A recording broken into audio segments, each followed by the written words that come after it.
So I want to introduce you to a key PM tool called the Iron Triangle. It is the most powerful planning tool that project management has to offer, in my personal opinion. So the Iron Triangle represents the elements that are at the foundation of any and every project.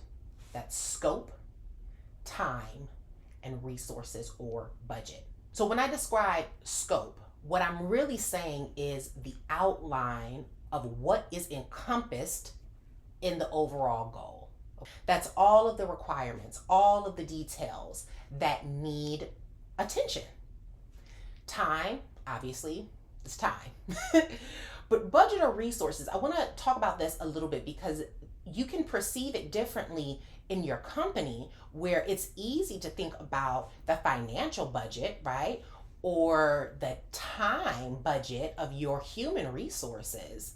But sometimes we don't think about resources in terms of actual energy, the mental and physical energy that it takes to execute a task. These are all a part of your budget. So just wanted to break that down for you. Understanding the relationship between these three things is the key to manifesting on purpose, aka planning.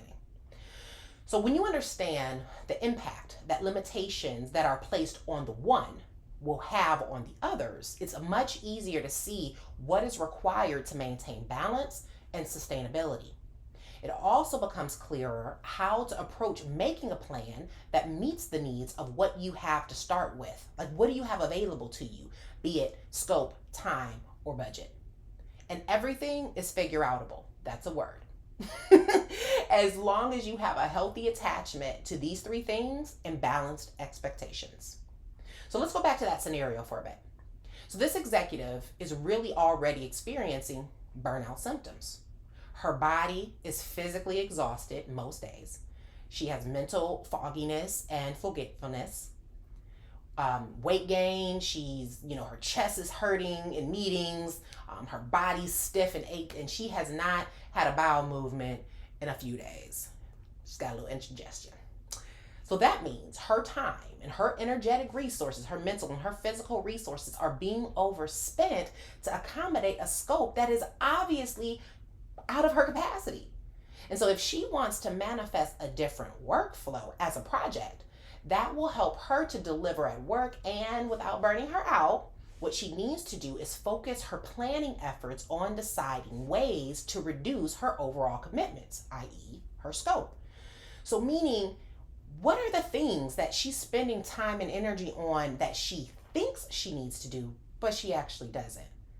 Those all contribute to her too large scope.